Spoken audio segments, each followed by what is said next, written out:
There are lots of different ways to observe your own thinking. And that raises an interesting question too, that if you are observing your own thinking, who or what is it that's doing the observing? Now you could go down some sort of esoteric or mystical route to explain that and to suggest that you have something in you or in your soul that's able to observe your brain in activity.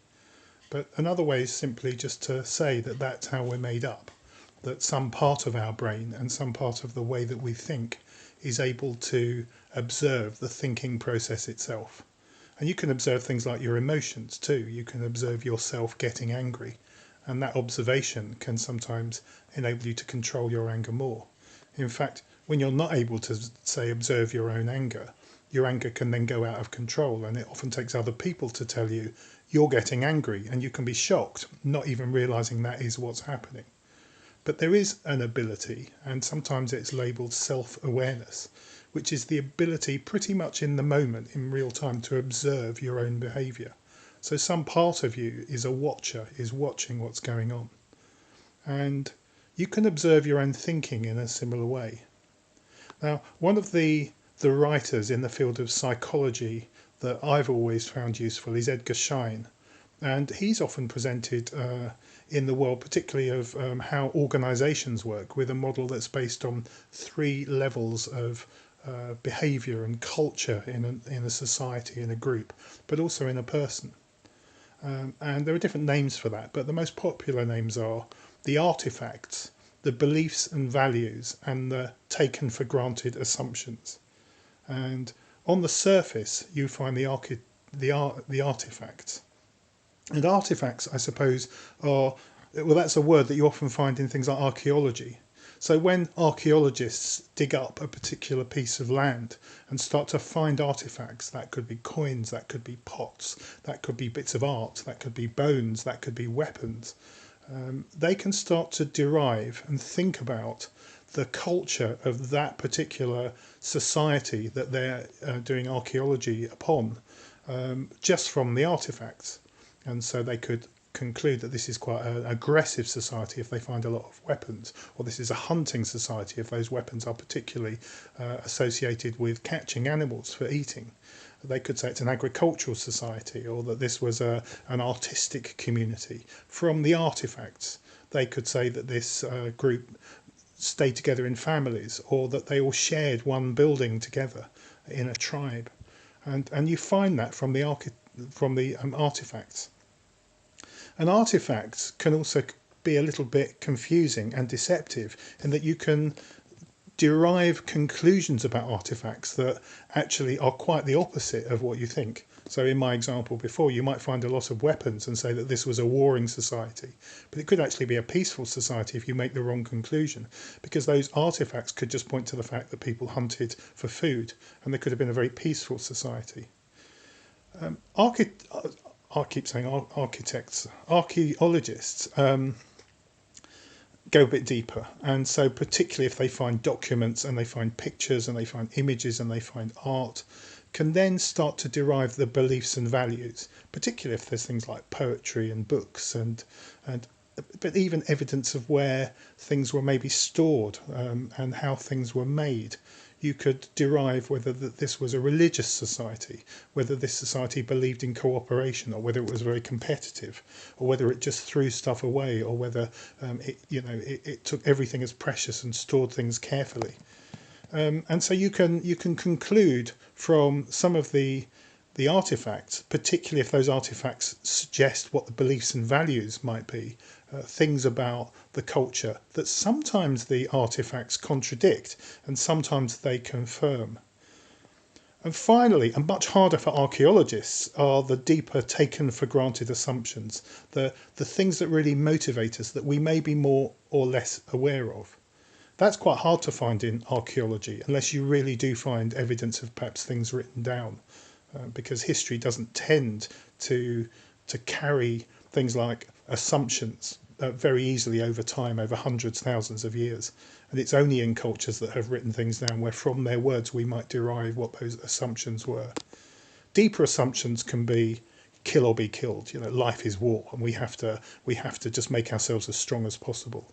That people are out to get you, that you can't trust people, or assumptions might be the opposite, that human beings are inherently good, and it's not just the purpose to win. Assumptions are deeper. We often just get used to them and we take them for granted. They're more or less conscious to us, and sometimes therapy and analysing yourself can start to identify what those assumptions are. So we've got the artifacts, the things, we've got the beliefs and values more or less stated, some of which we can derive from analysing the artifacts, that more or less confirm whether the artifacts and the beliefs are in harmony with each other, or actually they don't confirm that, they actually suggest there's a kind of dysfunction going on. And the deeper taken for granted assumptions are usually found from conversation, from talking to people, but they can be found in things like writing and pictures and art and stories particularly. And so an example of that, if Edgar Schein were researching in a company, is you might go to a company, walk in and look around for the artifacts, a bit like an archaeologist would. And the first thing you see are recycle bins. And the recycle bins are all suggesting, a company that is really committed to sustainability and looking after the planet. You then look up and notice on the walls there are some posters saying, we are a green company, we are committed to a better planet. And then you speak to some of the people, the managers, and you say, so I've noticed there are some recyclable bins. Why have you got them there? And they say, yeah, because we believe in being green and we want to be good citizens and so on. But then, what might happen is you go and look at the bins like a detective. And when you look inside, perhaps over a whole week, you discover there's no paper in the recycling bins. And though the beliefs and values that are stated are that we're a green company and their artifacts are there, there's other artifactual evidence that there's paper all over the place, but not in the recycle bins.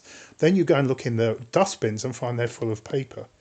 So you could find that the beliefs jar against, don't agree with the what the artifacts say and demonstrate and look like, or you could find that they harmonise. So you go to a different company, the posters are there, the recycling bins are there, but when you look in the recycle bins this time, they're full up and they're regularly replaced and so on. And that provides more support. You then go into the car park and you find there are less cars because people are cycling to work, and the cars that are there are more environmentally friendly hybrid cars. And you then look up on the roof and you find there are solar panels. So artifactual evidence can support or not the beliefs and values.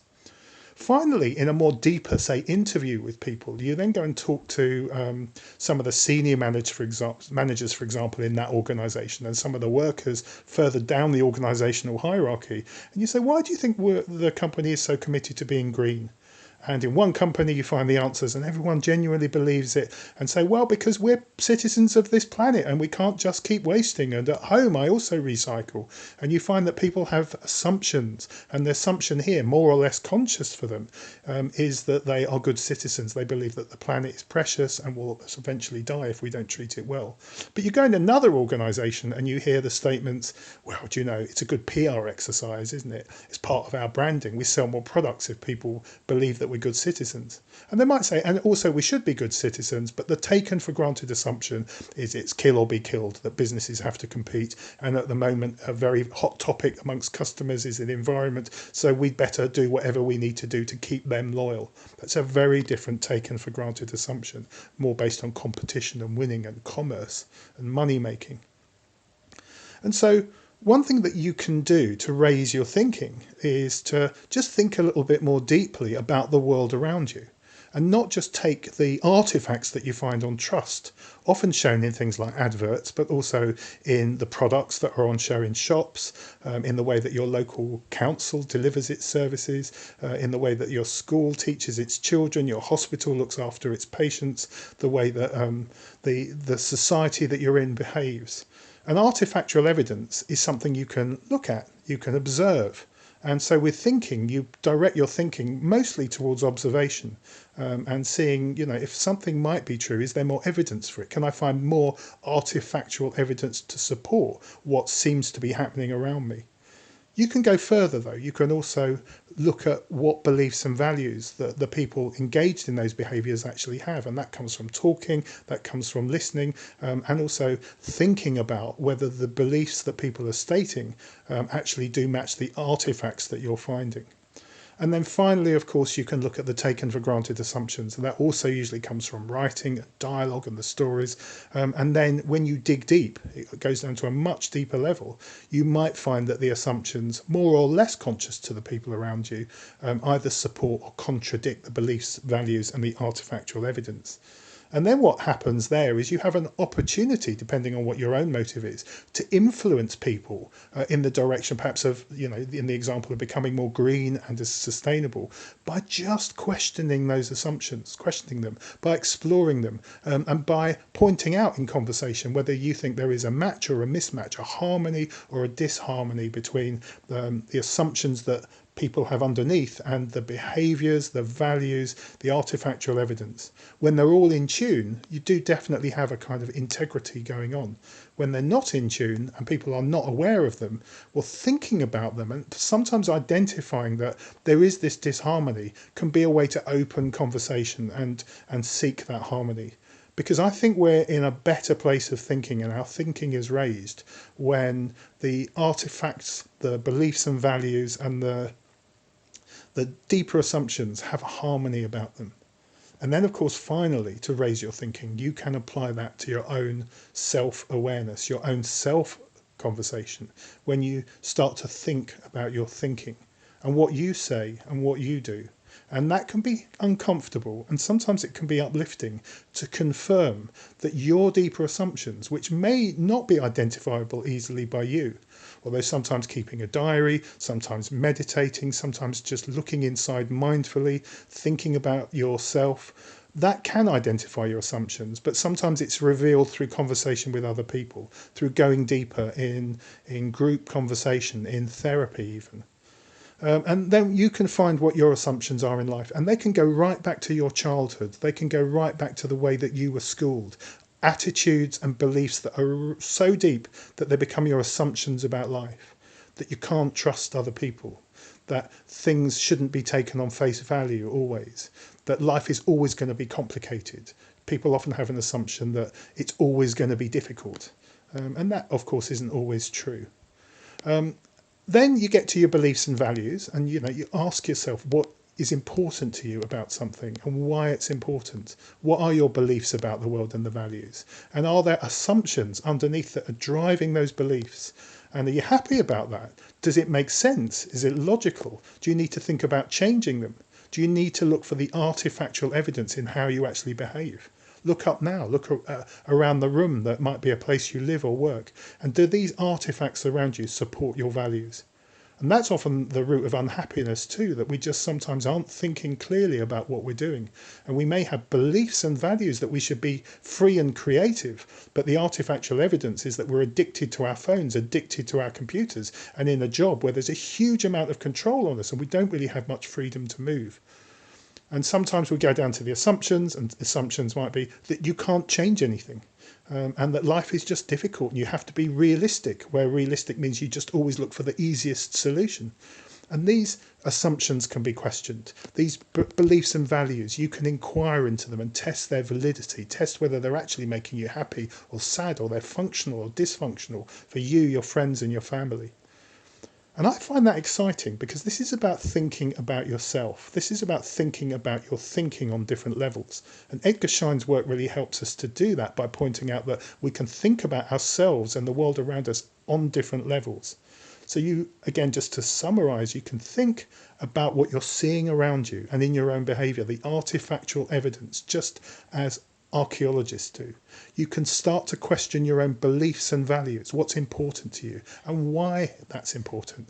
And then you can dig even deeper to the assumptions driving all of that and resulting in those artifacts, resulting in influencing those beliefs and values. And then, of course, you can begin to change them. You can change the artifacts, you can make experiments, you can throw things out, bring new things in, reorder things. You can actually sit down in conversation sometimes and say it's better and think about whether your beliefs hold true, whether they're logical and whether they make you happy or sad, and whether they work or they don't work.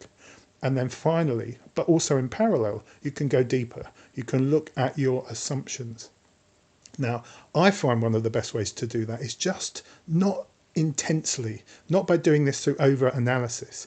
It can just be, as you find in books like The Artist's Way, just each day is to write your journal, is to look at yourself and the world around you. And these headings from Edgar Schein, the artifacts, bit deeper, the beliefs and values, and even deeper, the assumptions, you can write about each of those. It can take the form of stories of your day. You might even find you write poems or pictures. And you might just go for a walk with some just gentle kind of calm and silence. It doesn't need to take hours. It doesn't need to be intense. Sometimes this is better done just with 5 minutes a day of self-observation. But knowing what moves you, knowing what is behind your beliefs and values, and starting to make sense of the artifacts around you, thinking about your thinking, and then thinking about how the behaviour results from that thinking, and being able to influence and change it, is one of the best ways of raising up your thinking, and things can then work for you more productively and fruitfully in your life.